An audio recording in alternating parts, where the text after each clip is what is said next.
कहानियाँ जो है वो बगीचे में खिले फूलों की तरह होती है। हर फूल का रंग अलग, रूप अलग और उसकी खुशबू भी अलग होती है। उसी तरह कहानियों का भी रंग रूप अलग अलग होते हैं और उसके भाव भी अलग होते हैं। तभी तो बड़े हो या छोटे, मेल हो या फीमेल, हर किसी को कहानियाँ सुनना अच्छा लगता है, क्योंकि हर एक कहानी जो है वो हमें नए सीख दे के जाती है, इंस्पायर करती है, मोटिवेट करती है। हर कोई इंसान जो अपने आप को सक्सेसफुल मानता है, उसके भी पीछे कोई ना कोई स्टोरी ज़रूर होती है।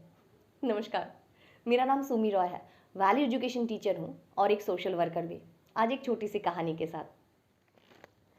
एक गांव में एक महात्मा जी थे। ये महात्मा जी जो हैं वो इतने अच्छे थे कि वो हर किसी की मदद किया करते थे।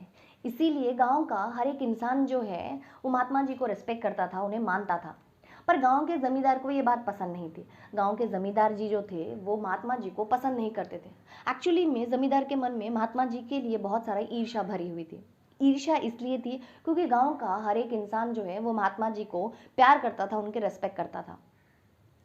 ईर्ष्या जो है वो एक ऐसी भावना है कि कब हमारे मन में घर कर जाए हमें पता भी नहीं चलता, और ईर्ष्या के चलते ही हम अक्सर उल्टी सीधी हरकतें भी करते हैं।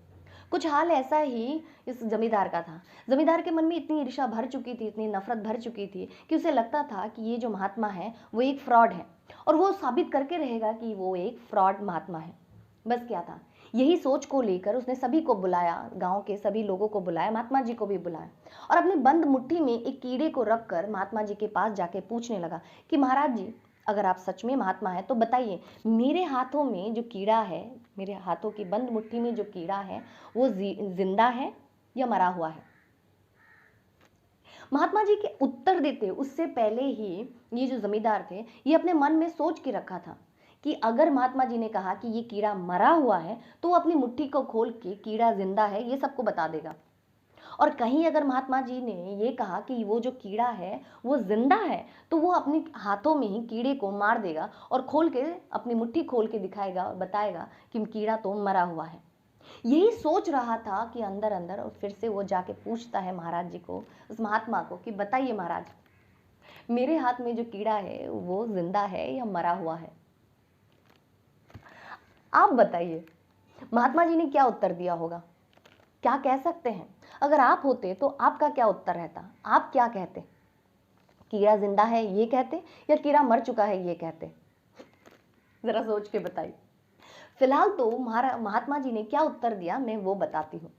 महात्मा जी से जब ये पूछा गया, जमींदार ने जब ये पूछा कि बताइए मेरे हाथों में जो कीड़ा है वो जिंदा है या मरा हुआ है, उस पर महात्मा जी मुस्कुराते हुए कहते हैं कि आपके हाथों में जो कीड़ा है वो जिंदा रहेगा या मरा हुआ हो रहेगा, वो आपके ऊपर निर्भर करता है, मेरे उत्तर के ऊपर नहीं।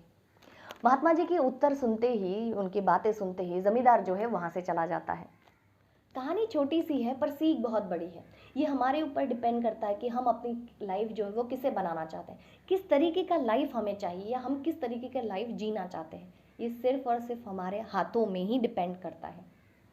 कि जिस तरह दूसरा कोई इंसान ये नहीं बता सकता कि हमारी बंद मुट्ठी में जो कीड़ा है वो जिंदा है या मर चुका है, उसी तरह दूसरा कोई इंसान हमारी लाइफ के बारे में नहीं बता सकता। ये सिर्फ और सिर्फ हमारे हाथों पे है कि हम अपनी लाइफ को किस तरीके से लीड करना चाहते हैं, पॉजिटिव वे में या नेगेटिव वे में, सक्सेसफुल वे में या अनसक्सेसफुल वे में। एक मिट्टी का घड़ा बनाते हुए जैसे कुम्हार अपने हाथों का इस्तेमाल करते हुए मिट्टी के घड़े को आकार देता है, एक शेप देता है, ठीक उसी तरह हमें भी अपने हाथों से ही अपने लाइफ को शेप देना पड़ेगा, अपने लाइफ को आगे लेके जाना पड़ेगा। जिस तरीके का लाइफ चाहते हैं उस तरीके का हमें बनाना पड़ेगा। याद रखिएगा, ये हमारे हाथों में ही है कि हम हमारे बंद मुट्ठी में जो कीड़ा है उसे हम दबाकर मारना चाहते हैं या मुट्ठी खोलकर उस कीड़े को वहां से जाने के लिए देना चाहते हैं।